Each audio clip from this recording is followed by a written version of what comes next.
A remarkable milestone in the tech industry over the past couple of weeks. Apple, a company that was left for dead in the 1990s, now printed a quarterly profit that is bigger than Microsoft's. Apple is worth more than Microsoft, but our guest today, James Altucher, says we have not even begun to see the appreciation in Apple stock. It'll be the first trillion-dollar company. How come? I actually think it's going to be the first $2 trillion company. I'm sorry. You're doubling your bet already? Okay. Well, I think it should already be worth $1 trillion. Like, let's just look at the basic numbers. The company has $65 billion in cash and marketable securities. They don't spend it on anything, okay? They just keep stockpiling that cash. So if you back out the cash and you take their $30 billion or so in earnings, or cash flow, they trade for about 10 times earnings, but they're growing earnings almost 100% year over year. Typically, companies trade at multiples over earnings at the same level as their growth rate. So that would almost suggest Apple should be a $3 trillion company. It's got a $300 billion market cap, so it should trade, much higher, 10 times higher than where it is now, because it trades at about 10 times earnings. So, okay, it's a large company. Let's give it a discount. Cut that number in half. Cut that number by 2/3, and you're left with $1 trillion. Let me ask you a question. Did you have an iPad a year ago? None of us did, because the iPad wasn't even out a year ago. Now 20 million people have iPads. Like, it's a whole new way of computing. My whole life's changed. I have 3 iPads. I have 2 iPads and an iPad 2. And I'm buying apps. I'm downloading shows. I'm using the iTunes store every day. Those numbers haven't even been reflected in Apple earnings yet, and they won't be probably for another 2 years, because they're not a dent yet in their billions and billions of cash flow. So this is a company that's only going to keep growing, at 50 to maybe not 100% a year, right, but 50% that's what I was going to ask. I mean, Henry mentions Microsoft. I mean, at some point, isn't the law of large numbers going to catch up with Apple, that they can't keep growing earnings at the same kind of incredible pace that they've been doing it the last couple of years? They can't, and maybe this is their peak. So they grew earnings 92% year over year. So let's say they grow earnings 30% year over year next year. That still justifies, from this level, a $300 billion market cap, a $1 trillion level, if they grow earnings just 30% when they just did 90%.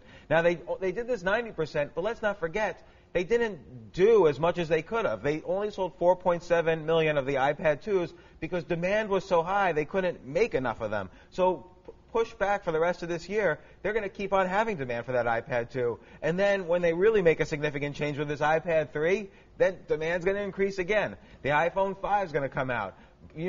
Everybody thought the iPad was going to cannibalize Mac sales. Well, Mac sales had their biggest increase ever. Right. 7 quarters in a row increasing of Mac sales. The iPhone keeps going up. And let's not forget, the iPhone is still only 5% of all handsets. So it's not as if they're dominating this market where they can't dominate it anymore. And Mac sales are still under 10% of the PC market. So, yeah. And look, China, Brazil, and India are going to be growth markets for them, just like it was for Intel. Intel already told us what all the growth markets are going to be. Same thing's going to happen for Apple. I mean, you see the line out the Apple store when the iPad 2 came out. It was all people from China who were going to send it back to China and sell it there. So there's enormous global demand for this product that nobody can get their hands on. And by the way, they make enormous margins on everything they sell in the App Store or the iTunes Store. So again, I can make an argument for $3 trillion. Let's discount that back to $1.5 trillion or $1 trillion. I don't care what you do. $300 billion is too cheap.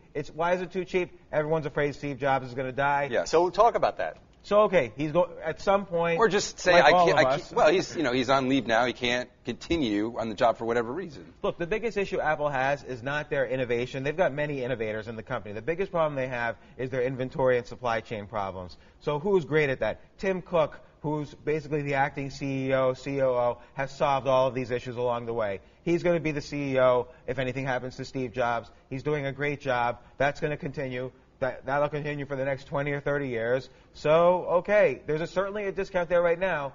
I would be a buyer of shares. I would buy shares if Steve Jobs died and the stock slipped 10%.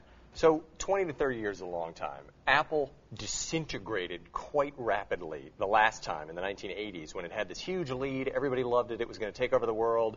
Suddenly it became this corporate bureaucracy. Steve leaves, and the company is literally on death's door. Steve comes back, starts this incredible 15-year run, which is where we are now. You really think they're going to be okay if Steve leaves? I mean, have you ever met Gil Amelio, who was the CEO of Apple in 1997? So somebody hired him, though.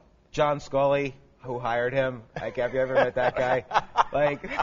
Now, Steve Jobs hired John Sculley, but he was like a teenager then, living in the Dakota. So, you know, people grow, things change. Tim, he's got a very strong bench right now in terms of the designers, in terms of the inventory and manufacturing guys. I think we've got a very deep bench at Apple. I'm not concerned about that at all. Right, but isn't the history of companies when they become the biggest market cap company in the world, that happened to Cisco, happened to Microsoft, happened to Exxon back in the 1980s, that it's like when a country builds the world's tallest building, usually bad things start to happen after that. So look at Exxon. They sell one product, oil.